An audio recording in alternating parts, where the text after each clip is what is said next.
there's a very strong possibility that you'll shorten the distance between the thought of what you want and the experience of having it. So then, if you can teach people to do the exact opposite, go from putting all of their attention on everything physical and material in the world of separation, and instead of narrowing their focus on something material, ask them to broaden their focus and put it on nothing.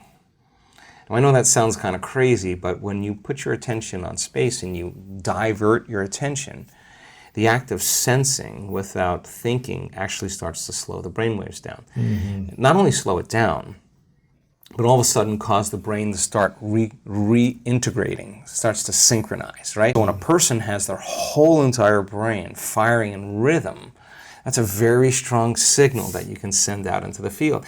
So when that signal is strong in that position, what can you create from that?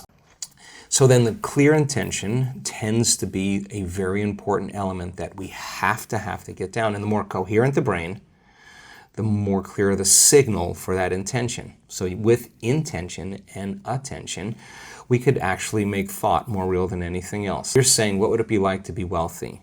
What would it be like to be abundant? What would it be like to have all my needs met? What would it be like to have more than I need? Mm-hmm. What would I do if I had everything I ever wanted? And so you're sending the signal out to, it's coherent brain, financial freedom, whatever abundance, all these different things. Right. Putting that out there with your signal, with the intention and the attention. Right. And then how do you draw?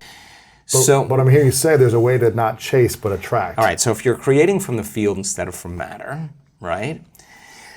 There's a very strong possibility that you'll shorten the distance between the thought of what you want and the experience of having it. And when there's a vibrational match between your energy and that future that you want to experience, now if you're creating from the field, you actually don't go anywhere to get it. You actually draw it to you. So here comes the synchronicities, the serendipities, the coincidences, the opportunities, and they come out of nowhere. And so then the other element is a coherent heart, right? Mm-hmm. And the heart has a magnetic signature.